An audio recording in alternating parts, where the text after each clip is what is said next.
Councillor Shiner is the next speaker. Madam Speaker, this isn't, well, it isn't about city building. And I guess this debate today has become about and not about the St. Clair right-of-way. And it is and it isn't about public safety and fire service response time. But I guess what it really is the ability of this council to actually work together. The ability of this council to understand some of the issues that some colleagues bring up in a concern that they've been brought to their attention by some members of staff and others being able to deal with it and allow them to go through those issues, and in this case it's the St. Clair right-of-way, in a manner that they feel comfortable with. And the vote on St. Clair right-of-way was quite a historic vote because many people that were opposed to it, including I think Councillor Palacio, came on side with the ability for us to work together. But, Councillor, I appreciate that. Just you one announcement, and Councillor Nunziata did too.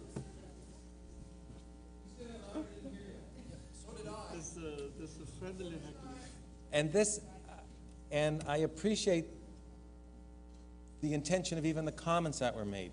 What we're losing here is the ability for us to work together when there's an issue of public safety brought in front of us at the same time that we're asked to approve a project. Can you imagine how hard it really is for the chief to sit here today and try and tell us that he's walked it and it's safe when one of his own staff have written a report that says it isn't?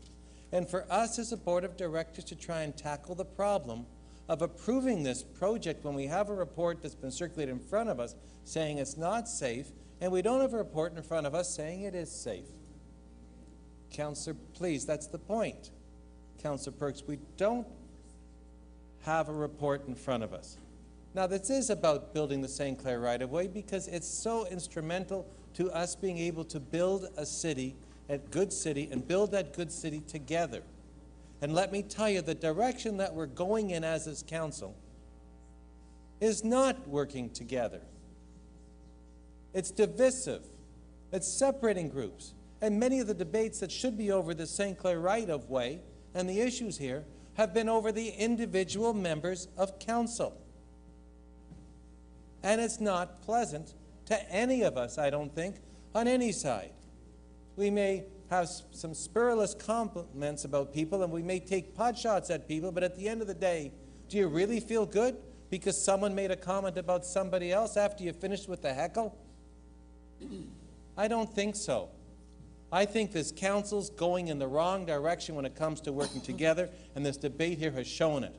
I think we have to work together to resolve these issues.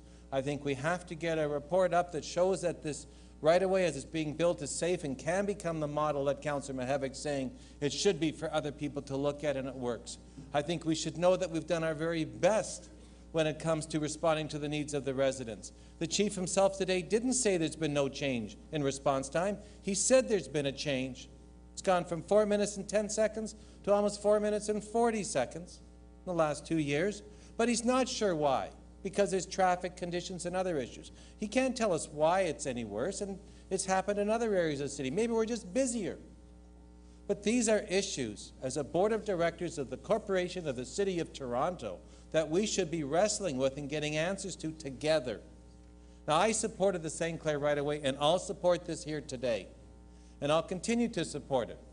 But I think that if we really want to build the balance of it, which you're calling Transit City, if we want to expand this transit system and work together as a council, we've got to find ways to resolve these issues without heckling each other, without pushing issues and pointing blame at each other, and finding ways, as we have in the past, to deal with the concerns that other members have brought together and accommodate each other's needs so we can move forward as a council and have some pride in the work that we do and not vote for something and feel bad about it.